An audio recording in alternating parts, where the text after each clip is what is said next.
Dysgraphia. सो दोस्तों, dysgraphia क्या होता है? Dysgraphia is a learning disability characterized by problems with writing. ये एक लर्निंग डिसेबिलिटी है, मतलब एक अधिगम अक्षमता है जिसमें कि क्या होता है प्रॉब्लम, जिसमें कि बच्चों को लिखने में प्रॉब्लम होती है, राइटिंग इश्यूज़ होते हैं।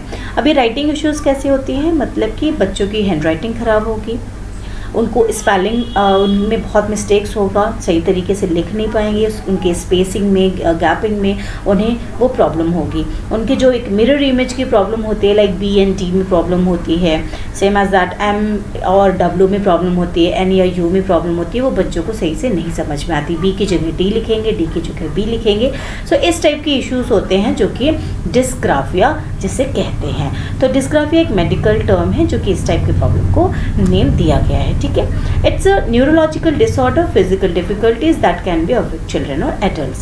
सो ऐसा नहीं कि सिर्फ चिल्ड्रन में होता है, और ये एडल्ट्स में भी पाया जाता है। ये प्रॉब्लम एडल्ट्स में भी होती है। अगर चिल्ड्रन में जब बचपन में उस प्रॉब्लम को नहीं सही किया गया, नहीं दिखाया गया, उस पर वर्क नहीं किया गया, तो वो एडल्ट्स में भी वो प्रॉब्लम रहती है। तो ये बेसिकली है कि ये एक न्यूरोलॉजिकल डिसऑर्डर है।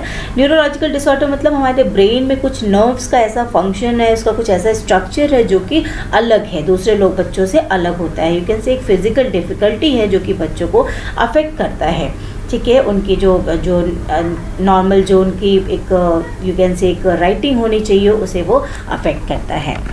अब देखते हैं क्या आगे। In addition to writing words that are difficult to read, people with dysgraphia tend to use the wrong word for what they are trying to communicate. So जो writing problem जिन बच्चों को होता है, words में सही से writing में words वो clear नहीं लिख पाते हैं, उसी तरीके से उन्हें reading में भी problem होगा। आप सोचिए, अगर B को D लिख रहे हैं तो writing में problem है, उसे पढ़ने में भी उन्हें problem होगी। ब को ड पढ़ेंगे, ड को ब पढ़ेंगे, so वहाँ reading के भी issues होते हैं, ठीक है। और वो सही तरीके से सही वर्ड्स को यूज़ नहीं कर पाते, जिससे कि वो प्रॉपरली कम्युनिकेट नहीं कर पाते हैं। जो वो बताना चाहते हैं वो चीज़ें वो लिख के नहीं बता सकते हैं, नहीं बता पाते हैं। Now expressive writing disabilities indicate a struggle to organize thoughts on paper. So we can say कि ये जो डिस्ग्राफिया है वो क्या है? It's a learning disability on writing with expression. Writing और वो भी एक्सप्रेशन के साथ, मतलब कि सही वर्ड यूज़ करते हुए अपनी बातों को सही ढंग से एक्सप्रेस कर सके, वो भी डिसेबिलिटी इसमें होती है। वो पेपर पे सही तरीके से चीज़ों को ऑर्गेनाइज नहीं कर पाते, अपने थॉट्स को ऑर्गेनाइज नहीं कर पाते हैं। सो दोस्तों, अगर बात करें कि रीज़न्स क्या हो सकते हैं, तो रीज़न यहाँ पे बेसिकली जो मेजर रीज़न्स है वो है visual disability, fine motor and language processing. Visual disability means उन्हें देखने में प्रॉब्लम होती है, वो सही तरीके से लाइंस नहीं देख पाते हैं पेपर पे, उन्हें स्पेसेस नहीं दिखती हैं, है ना, उनके साथ ये प्रॉब्लम हो सकता है, या वर्ड सही से नहीं दिखाई दे रहा है। तो ये इसके लिए हम कुछ कर सकते हैं, लाइक कि उन्हें इस तरीके का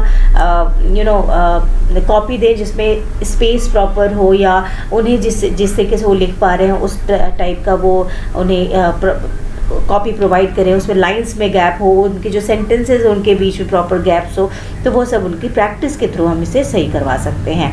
then fine motor. Fine motor क्या होता है? जो हम पेपर या पेन को होल्ड करते हैं, ठीक है, वो हो सकता है बच्चे सही तरीके से ग्रिप ना कर पा रहे हो, उसे होल्ड नहीं कर पा रहे हैं, तो हम क्या कर सकते हैं कि बच्चों को वही पेन पेंसिल उन्हें पकड़ा है उन्हें दें जो उन्हें जिसमें उन्हें कॉन्फिडेंस आ रहा है, उसे अच्छे से वो चीज़ें पकड़ पा रहे हैं, ठीक है। उन्हें कर्सिव राइटिंग में लिखवाएं, क्योंकि कर्सिव राइटिंग जो होती है वो लगातार हम उसको लिखते हैं, हम उसमें रुकते नहीं हैं बार बार, तो वो ज़्यादा बेटर रहेगा। उन्हें टाइम थोड़ा सा ज़्यादा दें, तो ये इशू भी हम सही कर सकते हैं प्रॉब्लम को।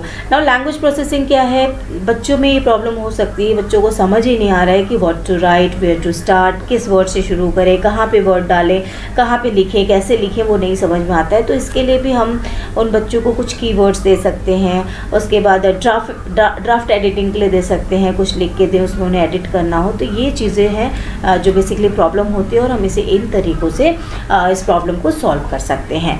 सो अब देखिए, जैसे ये है बच्चा इस तरीके से लिखता था जिसे डिस्ग्राफिया की प्रॉब्लम थी, उसके साथ हमने वर्क किया, प्रोग्राम किया, अच्छे से प्रॉपर प्रोग्राम से उनसे प्रैक्टिस कराई गई, तो डे 5 पे हम देख रहे हैं कि उसकी हैंडराइटिंग कुछ इस तरीके की हो जा रही है। इसका मतलब ये होता है कि ऐसा नहीं है कि इन बच्चों की जो IQ लेवल है वो कम होता है, ऐसा नहीं है, उनका नॉर्मल हो सकता है, नॉर्मल से ज़्यादा भी हो सकता है, और ये लगभग 10% किड्स में होता है ये प्रॉब्लम, ठीक है। तो ऐसा नहीं है कि वो सभी सब्जेक्ट में बेकार होंगे, हो सकते हैं किसी में पुअर हों, बट अदर सब्जेक्ट्स में वो अच्छे हो सकते हैं।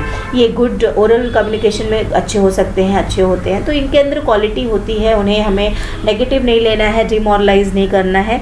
सो they can improve by practice. देखिए ये वर्ड था, ये लिखना था, उन्होंने पहले ऐसे लिखा, उसके बाद प्रैक्टिस के बाद वो इम्प्रूव करते हुए इस तरीके से लिख रहे हैं। सो नाउ टीचर्स क्या कर सकती हैं, how teachers can help. So teachers क्या कर सकती हैं, जो रिटन वर्क है उसे कम कर सकती हैं, उन्हें एक्स्ट्रा टाइम दे सकती हैं, स्टूडेंट्स को टाइप या डिक्टेट करने के लिए कहें, लिखने का बर्डन कम डालें, स्टूडेंट्स को जो लेक्चर्स है वो रिकॉर्ड करके दे सकते हैं, प्रॉपर नोट्स बना के दे सकते हैं, ताकि वो पढ़ें और धीरे धीरे प्रैक्टिस करते हुए उन चीज़ों को सही कर सकें। सो दोस्तों ये सभी चीज़ें थी जो मुझे आपको बतानी थी, और ये मैं आपको बता दूं कि इस टाइप के बच्चे भी एक दिन आइंस्टाइन बन सकते हैं, थॉमस अल्वा एडिसन बन सकते हैं, क्योंकि ये जो आइंस्टाइन है, एडिसन है, इन्हें भी ये प्रॉब्लम थी।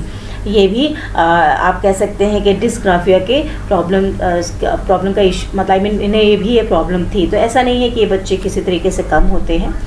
सो आज के लिए इतना ही, ये सारा डिस्ग्राफिया के बारे में था। So thanks for watching, and yes पसंद आया हो तो लाइक करना ना भूलें, सब्सक्राइब भी कर सकते हैं रेगुलर वीडियोज़ के लिए। Thank you.